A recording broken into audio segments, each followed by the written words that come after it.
Pas de soleil, pas de soleil, pas de soleil. Da-da-da.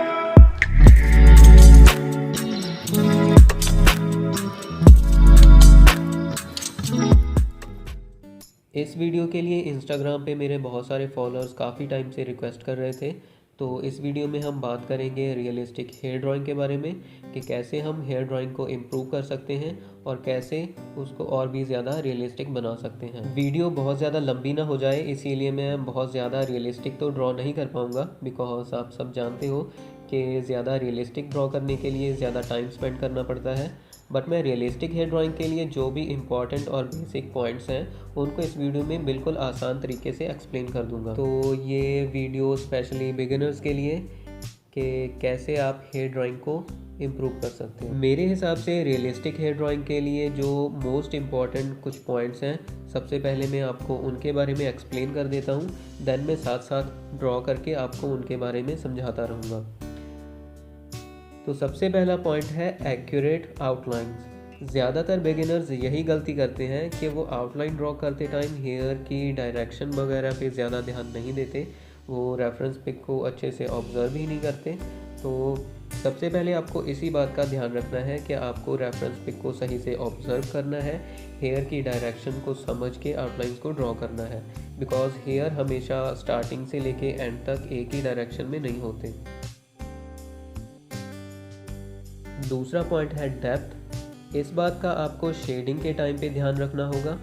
अगर आप reference pick को हमेशा अच्छे से ऑब्ज़र्व करते हो तो आपने देखा होगा कि अलग अलग हेयर स्टाइल के अकॉर्डिंग कहीं पे हेयर ऊपर होते हैं और कुछ हेयर उनके नीचे आ जाते हैं, और उनके बीच में जो स्पेस रह जाती है जहाँ पे लाइट बिल्कुल भी एंटर नहीं कर पाती, जहाँ पे बहुत ज़्यादा डार्क शेडोज़ होती हैं, उसको हम बोलते हैं डेप्थ, जैसे कि आप इस पिक में देख सकते हो। तो अगर आप अपनी ड्राइंग में डेप्थ को अच्छे से दिखा पाते हो तो डेफिनेटली आपकी जो हेयर ड्राइंग है वो काफ़ी ज़्यादा रियलिस्टिक लगेगी। और तीसरा पॉइंट है वॉल्यूम। हेयर में सही से वॉल्यूम दिखाने के लिए आपको अपनी ब्लेंडिंग स्किल्स या फिर स्मजिंग स्किल्स को इम्प्रूव करना पड़ेगा। अगर आप बहुत ज़्यादा प्रेशर के साथ ब्लेंड करते हो तो हेयर पूरी तरह से फ्लैट लगने लगते हैं, जो कि बिल्कुल गलत है। इसीलिए जहाँ पे आपको वॉल्यूम दिखानी है हेयर में, वहाँ पे आपको लाइट टोनल वैल्यूज़ को यूज़ करना होगा और लाइट प्रेशर के साथ ब्लेंडिंग को यूज़ करना होगा, जिससे कि आप हेयर ड्राइंग को रियलिस्टिक दिखा सकते हो। फोर्थ पॉइंट है शैडोज़। ज़्यादातर बिगिनर्स ये गलती भी करते हैं कि वो हेयर को हर जगह से इक्वली डार्क कर देते हैं या फिर इक्वली लाइट कर देते हैं, जिससे कि हेयर में वॉल्यूम या फिर शैडोज़ का कोई डिफरेंस ही नहीं रहता। तो इसके लिए आपको रेफरेंस पिक को अच्छे से ऑब्ज़र्व करना पड़ेगा। जहाँ पे हेयर में लाइट कम पड़ रही है वहाँ पे आपको शैडोज़ को दिखाना पड़ेगा, और जहाँ पे हेयर में लाइट ज़्यादा पड़ रही है वहाँ पे आपको वॉल्यूम को दिखाना पड़ेगा। और इस तरह से आप हेयर ड्राइंग को इम्प्रूव कर सकते हो, जैसे कि आप इस ड्राइंग में भी देख सकते हो। और लास्ट पॉइंट है हाईलाइट्स। हेयर में कुछ जगह ऐसी होती हैं जहां लाइट की वजह से काफ़ी ज़्यादा शाइन होती है, तो इस शाइन को हम बोलते हैं हाईलाइट्स। तो अगर आप अपनी ड्राइंग में इन हाईलाइट्स को सही से दिखा पाते हो तो आपकी जो ड्राइंग है वो और भी ज़्यादा रियलिस्टिक लगेगी, जैसे कि आप इस ड्राइंग में भी देख सकते हो। तो ये थे कुछ मोस्ट इम्पॉर्टेंट पॉइंट्स जिनको अगर आप ध्यान में रख के ड्रॉ करोगे तो आप अपनी हेयर ड्राइंग को बहुत ज़्यादा इम्प्रूव कर सकते हो। तो चलिए अभी मैं ड्रॉ करता हूँ और साथ साथ आपको इन पॉइंट्स के बारे में समझाता हूँ। तो इस ड्राइंग के लिए मैं आइवरी पेपर यूज़ कर रहा हूँ 210 GSM, और आउटलाइंस के लिए और बेस लेयर के लिए मैं यूज़ कर रहा हूँ टॉम्बो की मैकेनिकल पेंसिल। इसके अलावा मैं यूज़ कर रहा हूँ आर्ट लाइन की 6B ग्रेड की पेंसिल, और इसके अलावा यूज़ कर रहा हूँ आर्ट लाइन की ही 10B ग्रेड की पेंसिल, और इसके अलावा मैं यूज़ कर रहा हूँ टॉम्बो की मोनो ज़ीरो इरेज़र हाइलाइट्स के लिए, और ब्लेंडिंग के लिए मैं यूज़ कर रहा हूँ ये नॉर्मल ब्रश। तो सबसे पहले हम बेस लेयर बनाएंगे और उसके लिए मैं यूज़ कर रहा हूँ टॉम्बो की मैकेनिकल पेंसिल। आपको ध्यान रखना है कि बेस लेयर के टाइम ही आपको शेडोज़ और डेप्थ के जो जगह हैं उनको मार्क कर लेना है। मतलब आपको जहाँ पे शेडोज़ और डेप्थ को दिखाना है उस जगह को आपको बाकी जगह के कंपैरिजन में थोड़ा डार्क कर लेना है। और आपको एक बात का और ध्यान रखना होगा कि आपको पेंसिल के स्ट्रोक्स को हेयर की डायरेक्शन में ही लगाना होगा। इस तरह से आपको लाइट प्रेशर के साथ पूरे हेयर के पार्ट को बेस लेयर से कवर कर लेना है।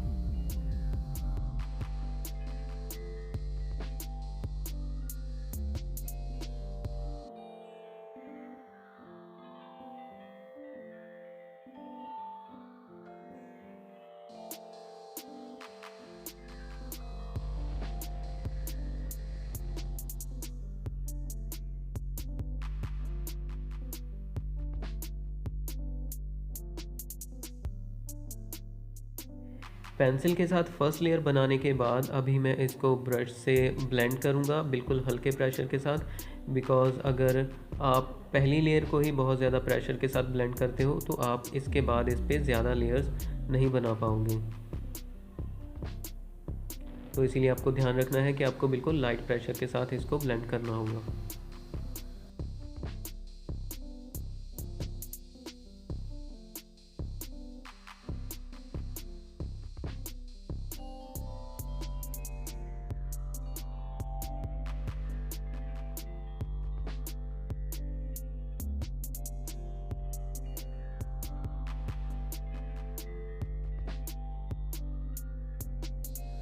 और इसके बाद मैं यूज़ करूँगा 6B ग्रेड की पेंसिल सेकेंड लेयर के लिए। सेकेंड लेयर में आपको शेडोज़ और डेप्थ की जो जगह है उसको थोड़ा और ज़्यादा डार्क करना होगा। और आपको फिर से उसी बात का ध्यान रखना है कि आपको पेंसिल के स्ट्रोक्स को हेयर की डायरेक्शन में ही लगाना है।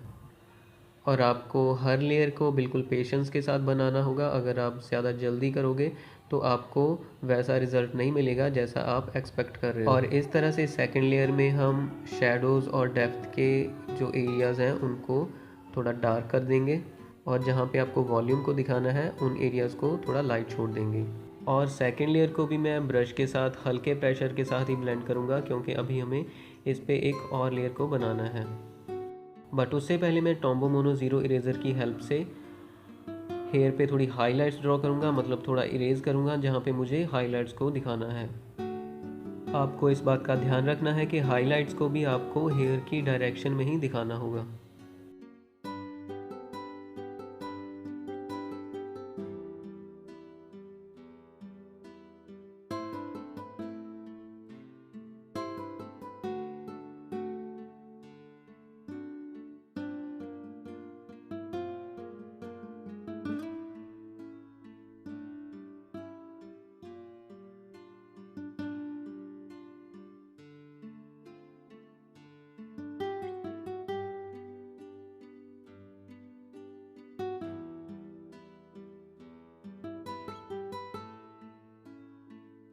और अभी मैं 10B ग्रेड की पेंसिल को यूज़ करके लास्ट लेयर ड्रॉ करूँगा।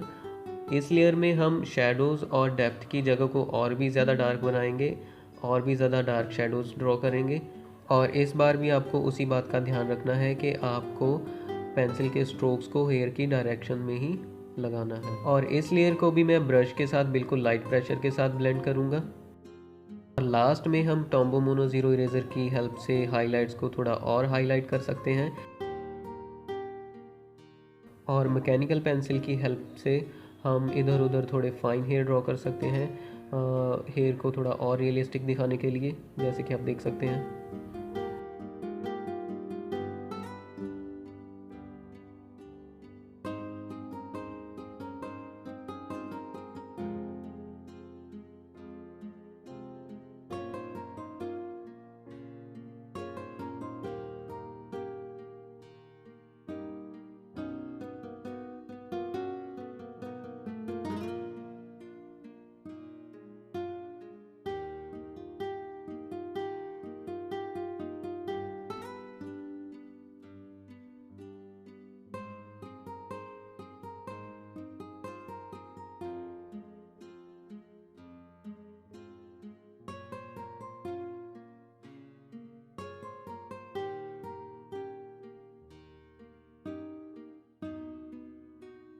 और इस सब के बाद हमारा जो फाइनल रिज़ल्ट है वो कुछ ऐसा दिखाई दे रहा है, जो कि काफ़ी हद तक रियलिस्टिक लग रहा है। अगर मैं और ज़्यादा टाइम स्पेंड करता तो आई नो मैं इसे और भी ज़्यादा रियलिस्टिक बना सकता था। अगर आप भी अपनी ड्राइंग को थोड़ा और ज़्यादा टाइम दोगे तो डेफिनेटली आप उसे और भी ज़्यादा रियलिस्टिक बना सकते हो।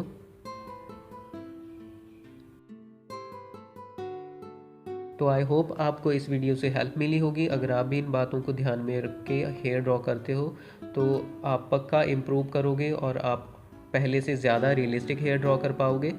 अगर आपको वीडियो अच्छी लगी तो प्लीज़ आप वीडियो को लाइक कर दें, अपने फ्रेंड्स के साथ शेयर कर सकते हैं आप, और साथ सीखने के लिए आप चैनल को सब्सक्राइब कर लें।